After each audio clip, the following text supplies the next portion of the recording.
Hey, Christian Murphy here, Director of Campus Ministry from the Long Island campus. I'm welcoming you here for a crossover episode. This is unique. We haven't done this yet. We're doing a campus conversations show, and we're mixing it with an On Wonder podcast show. So we're getting the best of both worlds today. We felt that our guest for this week could really live up to both of those platforms and bring great dialogue. And the reason our guest this week is Anna Malzone, who is a member of the music faculty at St. Joseph's College, Long Island campus, and is a coordinator for the Council for the Arts. Uh, the reason we want to have Anna on this week was because this week on the 22nd of October is the feast day of St. Pope John Paul II, who St. Pope John Paul II was known for being Pope. He had a lot of wonderful stories of being a tremendous Pope, but also known for being an artist.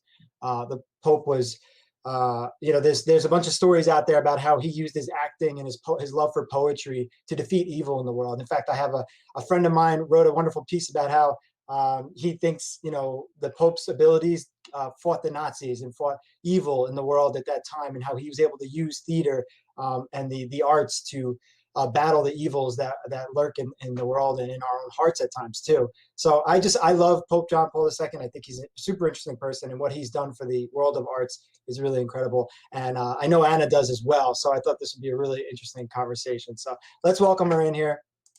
Hey, Anna, how you doing? Hi, how are you? Good. Thanks for taking the time to chat. No problem. I'm excited. Yeah. So um, before we get started into our love for JP2, Mhm. tell us a little bit about what you do with at St. Joseph's College, and what exactly is your role in arts? What? Okay, well, I teach in the music department. I am the instructor for the chorus, and I also teach Music 100. I've taught some other music history classes, and I teach music theory as well sometimes. Cool. And then I also am the coordinator for the Council for the Arts on campus, which is an organization that was started by Sister Elizabeth before I worked here. I want to say maybe it's over 20 years now Mhm. that the council has existed. It was brought in to kind of be a supplement um, to the arts physically on campus. So what we've done in the past, now things are different right now. What we've done in the past is we often take trips to the city to the opera, the Philharmonic, the Metropolitan Museum of Art, and a few other museums. We bring performers to campus. We bring artists to campus. We also have a gallery that's in the boardroom that we keep 3 shows a semester in, and it's curated by someone else, but I help with the other stuff related with that. The boardroom art, just give a shout out to, because I love it. It's always, and anyone listening, what we're talking about here. When you go in the boardroom every week or so, every other week or so, there's new art in there that is just amazing. And there was like 3D art that one time where you put Mm-hmm. the iPad in. Uh, Yeah. it's really incredible. And actually, just to give a really weird little random side note here, when I was a student here, that would be probably the place I used to go to the most often for like just to sit and read whenever there weren't Oh, meetings. really cool. I'd sneak in there all the time because the chapel's right next door. Yeah. So if I wasn't going to the chapel, I'd go, and a lot of it was because of the art, and I would just sit there and really That's just take cool. it all in. So, and I know other students do as well. So that's why, That's cool. That's good to know. That's fun. yeah, it's kind of cool. And it reminds me of the fact that art impacts people in different ways. And a lot of times we as artists or creative people might think that, oh, the impact of the thing is when it's, the moment it's happening, the premiere, the event, whatever it is. Mhm. But in reality, it's the moments when someone sneaks into the room and just sits there and takes a moment to breathe with it, right? Mhm. In your Yeah. experience of being a creative person, and I want to know more about your history of creativity, but little Mhm. question first. What are some of the moments where you felt that, where you felt art surprise you, and hit you and be like, "Whoa, this is really beautiful"? Maybe as a child, or I've always been creative, and I've always kind of had creative people around me. I'm not saying like my parents were artists or anything like that. My grandfather was an artist. My grandfather's passed away, but when he was young, he actually worked in one of those work programs for Roosevelt for arts, like the WPA programs. And he actually was almost he was offered a job by Walt Disney. but he didn't take it because he didn't want to move to California. So, but Wow. anyway, yeah.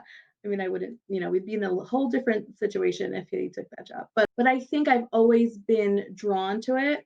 I've always seen something magical in whether it's you know uh, something physically, a literal hands-on piece of art, or a a performance of something. I really do truly enjoy all the arts. I'm a musician, but I always find that what type of artist you are, you always kind of have a side thing that you like as well that's in the arts. So, I mean, like I said, I do enjoy all the arts, but I I always feel there's another one. I enjoy dance, watching dance. I enjoy watching theater as well, a lot. And I think I also like to dabble in like creative little projects, physical, like painting of things, creating things, putting things together. So it's kind of, Do you, I love that you're saying this because I agree with you on everything you're saying about finding creativity in unique places because I love things with cameras. I love documentaries. I love doing mhm, all those kinds of things, and it's a lot of fun. But the things that inspire me would surprise people. Like the things mhm. that I usually find myself watching if I'm sitting down on the couch are not the things that I usually end up creating. Yeah, yeah, You yeah. find that too? Like it's Yeah, like really weird indie black and white movies that are like yeah. another language, and it's like what do you find? Is that something that you find true? Yeah, definitely. So I think I can see things that I can't do, or I necessarily don't have interest in doing myself, but I do get inspired by people that do some stuff that I'm like, I don't want to do that, but wow, that's so interesting and that's so amazing, and I find it very, very like captivating in a way. Yeah, isn't that, I think that's just so cool. Yeah. Just very interesting. Now, you said you're a musician. We all know that here on campus because we've heard you sing at numerous Hmm. functions, and it's always a wonderful experience. I'm always interested in listening to people talk about singing because singing is an Hmm. interesting thing where there's a part of it that is a natural gift, but then Hmm. there's also the cultivation and the curation of that gift, and really figuring out how do I hone this. Uh, Yeah. so, what was that experience like for you? Did you wake up as a child and say, oh, this makes sense to me. I feel comfortable here. Or what was that process for you? Well, I think I always liked performing, like dancing, singing, making up little skits with my sister. Those kind of things were always came naturally to me. I think I was drawn to theater, dance, and singing kind of like in my youth and through, middle school, high school. But I think I had I mean, obviously, I can like dance okay, and I think I could maybe cultivate my skills as an actress, and I could like pull it off. But I think my talent was more obvious as a singer. And Mm, so, besides that aspect, that I think, I could sing pretty well, I think I enjoyed it. Like when I sang, I had a different experience than when I was dancing or in a play.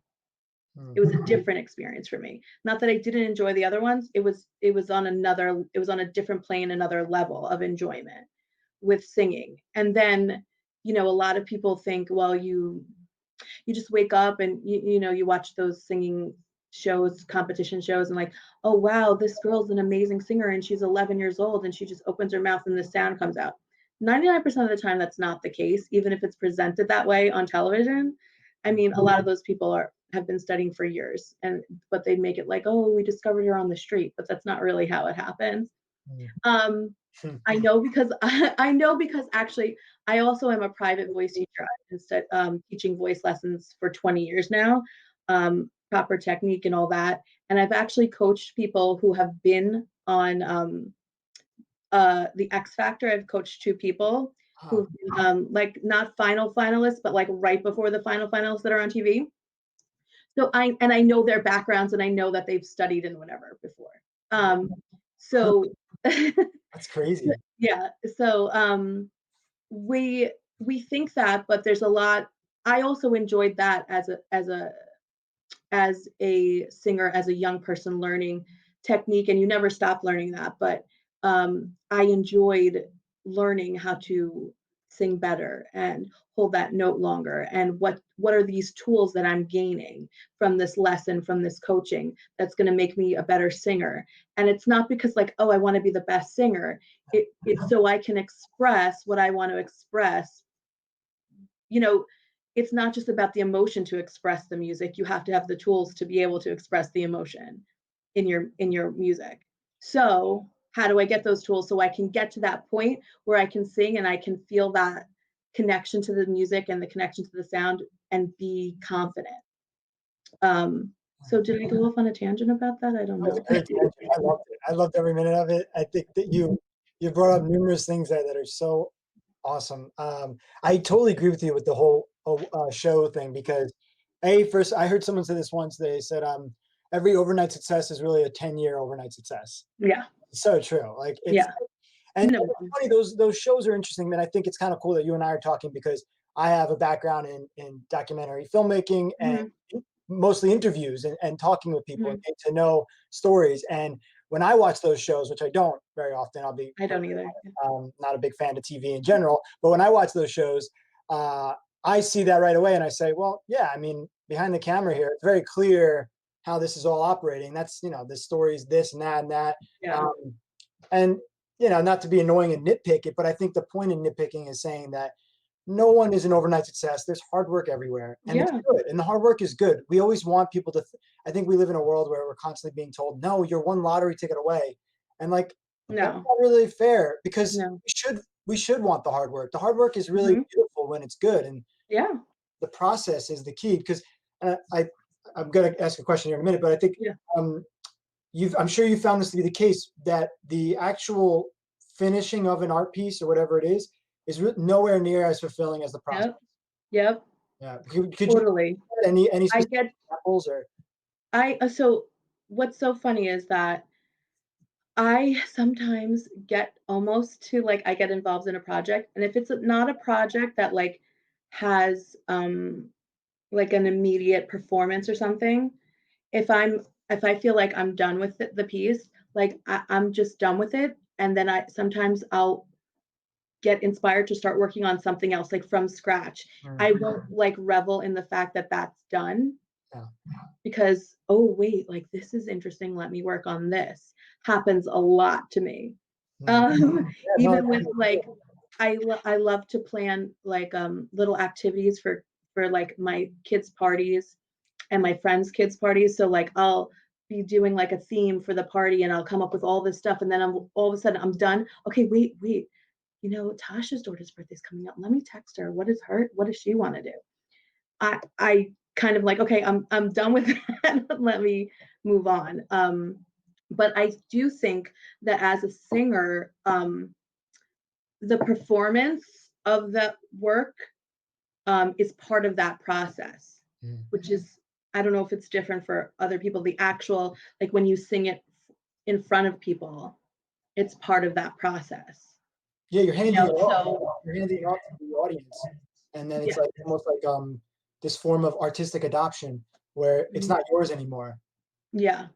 And especially I've come over time to enjoy singing with people more than singing as a soloist. Wow. Um, I mean, when you sing as a soloist, you're working with a pianist, but you're like kind of the lead on that instead of it being like a duet. It's not really like a duet when you're a soloist as a vocalist. It just doesn't feel like that to me. There's not that same interact. I mean, there's an interaction, but it's not the same feeling. So this took me a long time to get to this point where I'd rather sing with people than sing by myself. I want to say this realization has happened over the past like 6 or 7 years. Oh, But I mean, it was like creeping in. But for me to be like, I'd rather sing with people than by myself is like, I don't know why, but it's like almost like it's like it was like scared for me to say that. I don't know why. Like I think because maybe my background um as training as a soloist originally, I did try to pursue a career as an opera singer. So I think kind of giving that idea up in my mind that I don't want to, like I'll sing as a soloist, that's fine, but I'm not going to like actively search to do that by myself. I'd rather sing with my the two groups that I sing with. I'd rather. You're saying that it felt scary to say it, and I agree with you. I think what you're pointing at is the fact that it required humility to say that there's something happening when we're a team, and Mhm. there's truth to that. And yeah, it does kind of scare us at times because we want to think that we can carry everything on our own, Mhm. but we just can't. And there's times where there's room for that, maybe, but in reality, we're so much better when we could team up and collaborate. We've actually teamed up before, singing wise. I nowhere near any skills as a singer. I'm decent. That's it. I'm really good at karaoke, but that's a whole nother thing. You can sing for sure. Uh, but the lessons and carols, the wonderful Christmas Mhm. presentation that the college puts on, getting to sing with you and also witness you direct. Um, Oh yeah, that's another aspect. That's something different. Yeah. yeah, Which is actually fun for me too. It's different. And sometimes I don't often like to be super involved in the performing if I'm conducting or running the event mm, because it's two separate parts of my brain. And you wouldn't think that because, like, the conducting, it's still musical, but it's about worrying about other people and what they're doing and not worrying about you and what you sound like, yeah, at that moment. So I don't super love doing it at the same time. I can do it, but I kind of, I don't know. I yeah. like to It's a different set of muscles. And I think again that yeah. just shows how many different layers there is to the artistic experience. A lot of Mhm. people you see on the TV or whatever it is, and you say that person's a singer, so they just sing, and it's like, well, no, there's so Yeah. many different layers to it. Um, Yeah. and you've been at St. Joe's for a bit now. You've been part of the community for a good amount of time and been embedded. Yeah, I wanna say I'll tell you exactly how long in a second. Oh, cool. 12 years, Wow. because 'cause I'm So, married 13 years and I got the job I was my 1-year anniversary when I, like, signed the paperwork for the council job first, and because we were going out on my anniversary is in September. And my husband and he was waiting in the car for me. We were going to Montauk for like one night and we stopped at St. Joe so I could sign the paperwork. that's so So cool. that's what it was, I remember.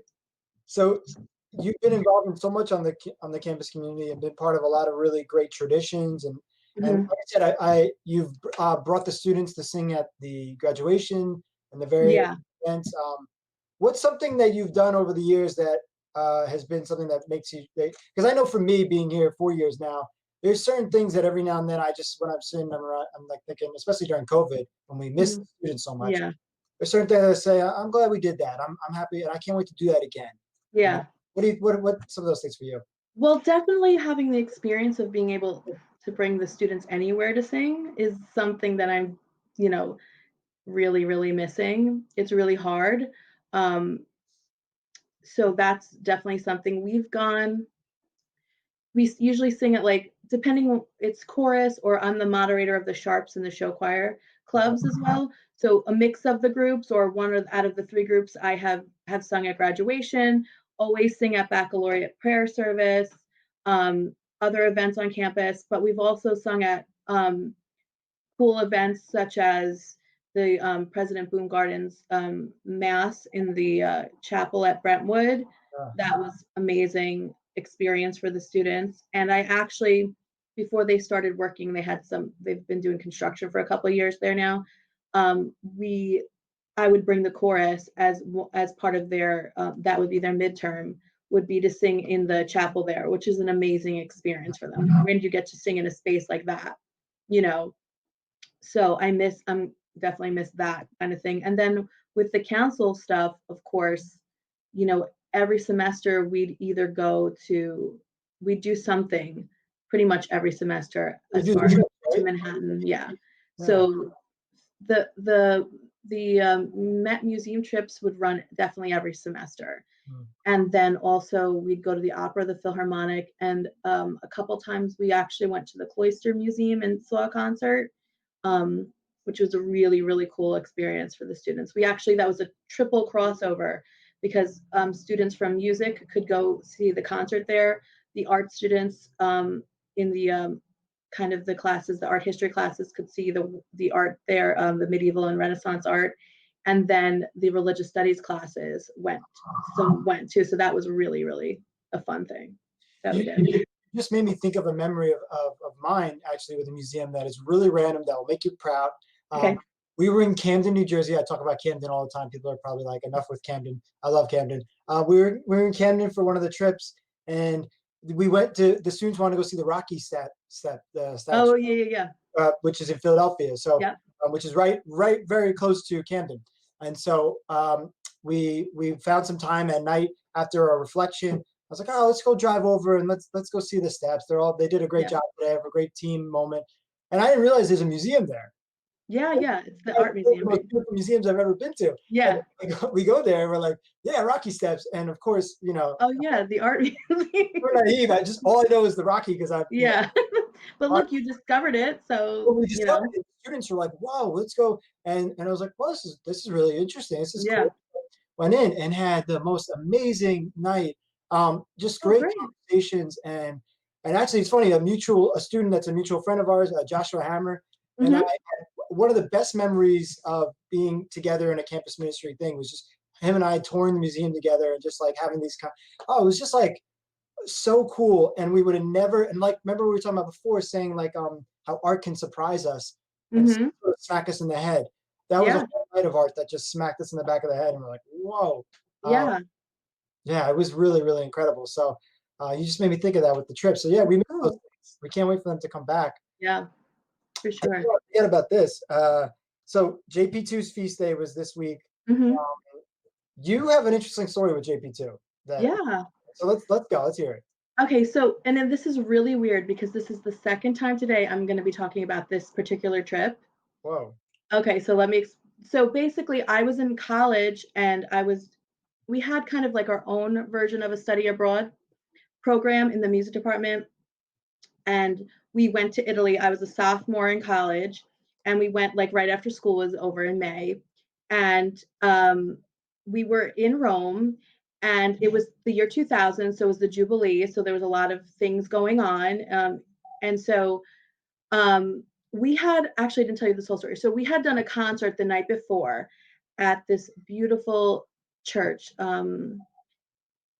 I forgot. I'll remember the name. It was like it's a Santa Maria de something, and it's semi-famous church Okay. in Rome.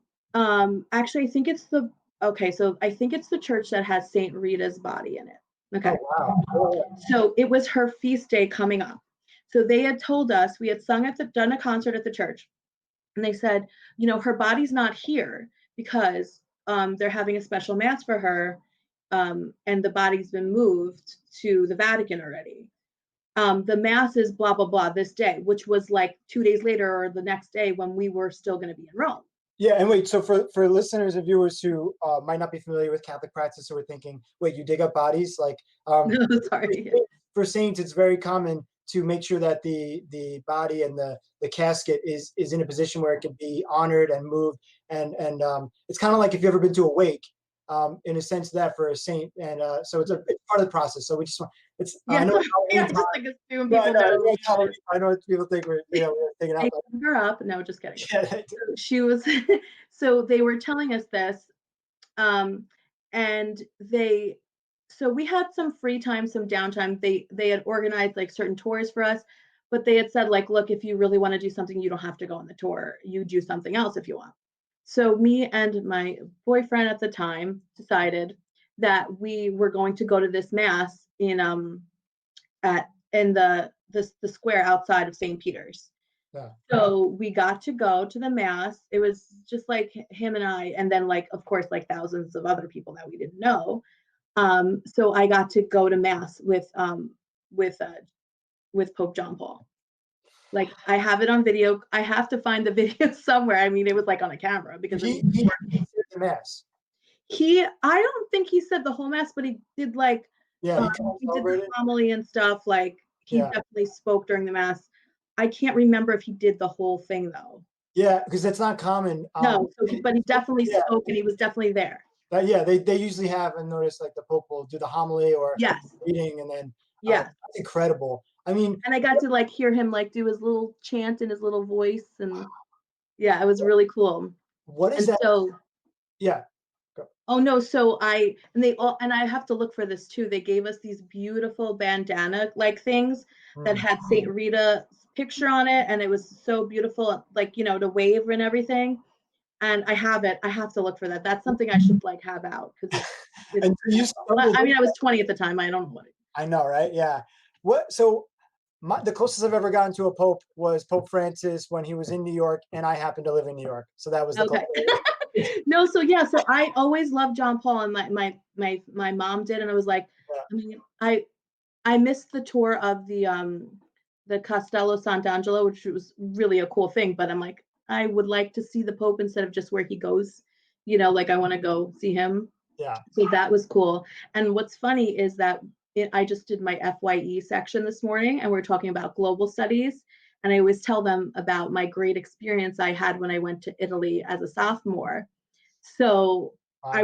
it's the same trip. So the It's second so I was talking it. And I wow. found this picture. You want to see this picture of Yeah, me?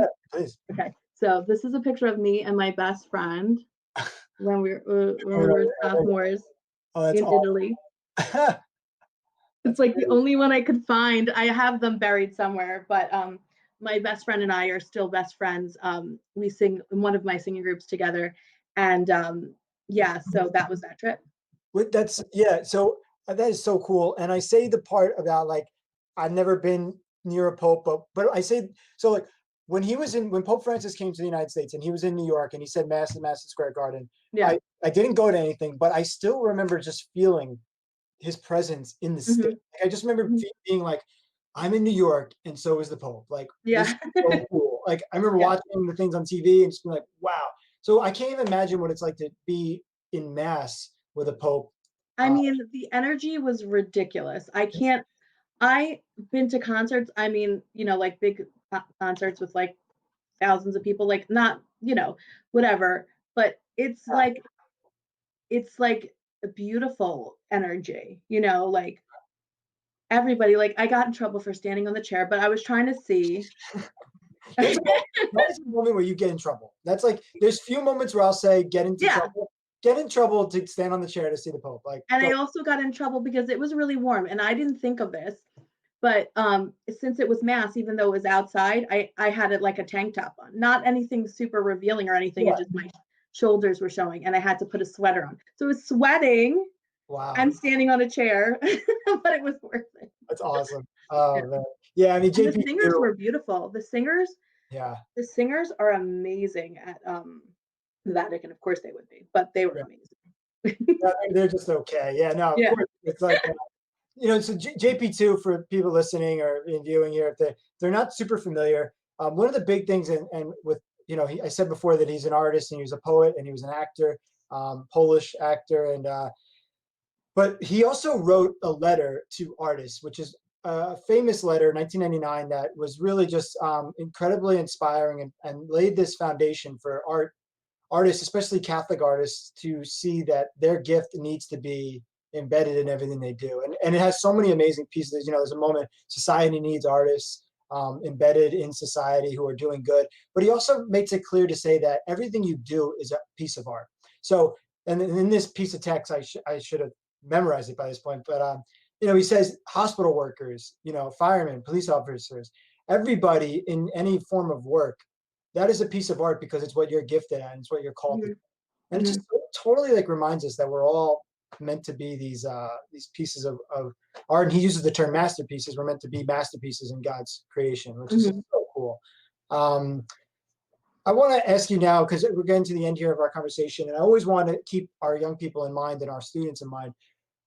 I feel for our students, especially our creative students, that sometimes they could feel like, who am I? I'm just some little person on Long Island here who doesn't know what I'm doing. And we live in a comparative society so much with social media, and it's a Mhm, matter of there's some of the greatest artists out there aren't even noticed because they don't have enough views, or mhm, they're not in with the right group. And it's a real mhm, shame that young people get hit with despair because of this. In fact, we had Mark Ricciardi on a couple shows ago, and he said that was his thing, is that young people are fighting despair right now.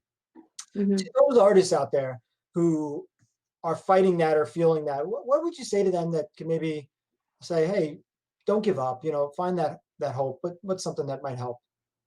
Well, I think to find refuge in your art is important. Mm, So if you're feeling that way, what you're doing, what you're creating is unique, and it can be just yours if you want it to be just yours. And you can pour your feelings and your heart into what you're creating, no matter what it is. mm, Um, and use that as your outlet, use that as your therapy, use that as your um, place to put your feelings and to express your feelings. And that's actually a pretty cool thing, that if you have that, that you can do that. Because if you don't have that outlet, you mm, know, you can turn to other things that aren't good for you. mm, So use that outlet, use that for your music, and don't worry about the quality of it. Nobody, no, I don't think any, I don't, I mean, of course, people worry about the quality of things, but by worrying about the quality is not how you're going to make something an interesting or great piece of art. yeah. It's by your process and your creativity that's going to make it a great piece of art. Sorry, there's a truck going past me. Of course. Um, so don't even worry about the quality. No judgment. And honestly, don't. I'm all about, like, I don't put that much stuff out on social media of things I do. Um, it's about the moment. It's about what you're, especially as a if you're a live, a performance artist. Mm, It's about what the audience or whoever's watching it is getting from it in that moment. It's not about like going back and nitpicking and judging it. mm, That's why I had one voice teacher tell me this. David Layton, my coach as an adult, he said, like, recordings are not necessarily your friend, because you can go back and nitpick and pull everything apart from it. yeah. It's what happens in the moment when people hear it for the first time. That fleeting mistake that you think is a mistake is not even noticed by people when it's not recorded. They're noticing that next second where you did something that was amazing or beautiful or heart wrenching or whatever. That's what people are going to remember. Mm, So, and even in a recording, they can hear that too. But you as an artist sometimes can go back and kind of pull it apart. But the idea is I think, is to use your art, your creativity as the place to express yourself instead of wallowing in your own pain or whatever. Put it somewhere. yeah. That's really beautiful. That's the moment. You just said, be in the moment. They call that being in flow. Hmm. Flow of what you're doing, the process. Hmm. Um, always remind yourself of that, and don't worry. I love that you said don't worry about quality, because I think that is something that we all fall victim to. Is, oh, do I have the right Hmm. gear? And there's a lot of Yeah. people who live in the whole world of just worrying about the price tag and the gear and all this stuff, and oh, I Yeah. gotta have the right amplifier. I gotta have the right Hmm. microphone. At Yeah. the end of the day, it's the heart that matters. I mean, you see this if you go to the streets and you see street musicians who are incredible. Hmm. They're working with, literally cans, Yeah. Yeah. bottles. Or, it's like, Yeah. there's heart there Yeah. matters. Like, it's not important. Look, you can make money as an artist. You can, right? Yeah. Um, and that's fine. And realistically, every job I do is a creative job. So I make money through the arts. Okay. Do I make money every week as a singer? No, but that's okay. Okay. Yeah. Maybe as a teacher, but not as a physical performer. I don't. But when I do a gig, yes, I get paid for it. Great. But the point is, if you want to live in that space of creating and making money, you can do it. And there's people who do it. Yeah. But I don't think you can worry about um, making a product, is what I'm saying all the Yeah. time, That's because good. that's hard. Yeah, and I love that you said too that you can take your gift and figure out different ways for it to be Hmm. a part of your life. And I Yeah. think teaching, doing different things, a lot of people think, you got to, if you're a singer, well, it's either you're in the rock band or you're nothing. And it's like, Yeah. well, Yeah. no, like, most people are not going to have that life. They're going to Yeah. be teachers. They're Hmm. going to work. They're going to do whatever they can to keep doing the thing that they love. Yeah. Isn't that humanity? Yeah. That's it. Yeah. I mean, it's not a traditional path, like in the way that you're going to get an accounting degree and then go work for an accounting firm, Right. you know? But can you make money? Yes, you can. You can, you Yeah. know? Yeah. It's okay. It's like it's okay to make money and it's okay to not make a product at the same time, if that makes sense. I It don't know. totally makes sense because it's okay to make a living because that's what we have to do, right? Yeah. That doesn't have to be that doesn't mean that you have to all of a sudden become an icon and a product, and which I think a Yeah. lot of young people right now feel like in order to be successful at anything, they have to have a brand. I mean, the amount of times I hear that with people, the branding, and Mhm. that's kind of evil language at times because human beings are not meant to be brands. They're Yeah. meant to be creative. They're meant to be Yeah. collaborators. They're meant to be in community. And Yeah. the branding world and that whole aspect and is not it's not real and it's scary. So everything you said is beautiful, and I really appreciate you taking the time to not only have a conversation but to dig deep and offer those gifts up. It's people like yourself who are embedded in communities like St. Joseph's College that give our young people opportunities to see it in action.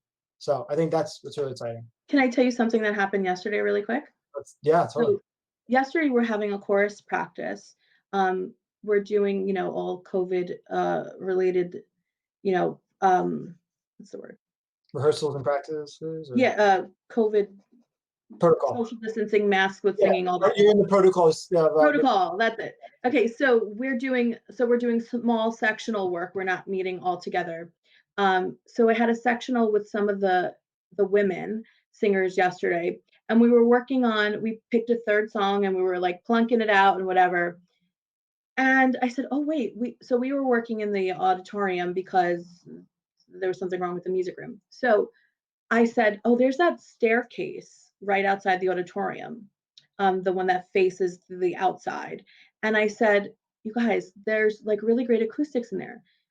Let's go sing." So we had worked earlier in the semester on a chant piece, and they think I'm crazy because I get excited over like things like acoustics. So I said, "Let's go in there, guys. I promise. Like we'll spread out up the staircase. You won't be near each other. Keep our masks on. Sing." They sang the chant piece, which they're but they're not that into. But we go up on the staircase, they sing it. The acoustics in there is like made for a piece like that, right? Yeah. So live. They walked out of there and they were like, "Oh my God, that was an amazing experience." I mean, it was like a minute, but Yeah. it changed like their thinking. It changed they had an experience together as singers that they didn't realize they could have, with this piece that they think we're working on it for technical reasons and language and stuff like that. But now they're like, "Oh my God, we have to do that again. We have to do that. Can we learn another piece like this so we can do it in the acoustics? Can we record it?" So I it's love it. something fun and it's surprising. So that was cool. So here's our message. Our closing message for these episodes is go in the stairwell and sing your heart out. Yeah, with a mask and Yes. 12 to 15 feet apart. Well, thank you so much, Anna, for taking the time to chat and share all this wonderful stuff. Hope you're doing well, and we can't wait to hear you again and hear your teams and the great Yeah. things that you're all doing. So, God Thanks, bless. And appreciate Christian. Thanks for having me today. It was fun. Thanks everyone for listening, and we'll talk to you soon. God bless.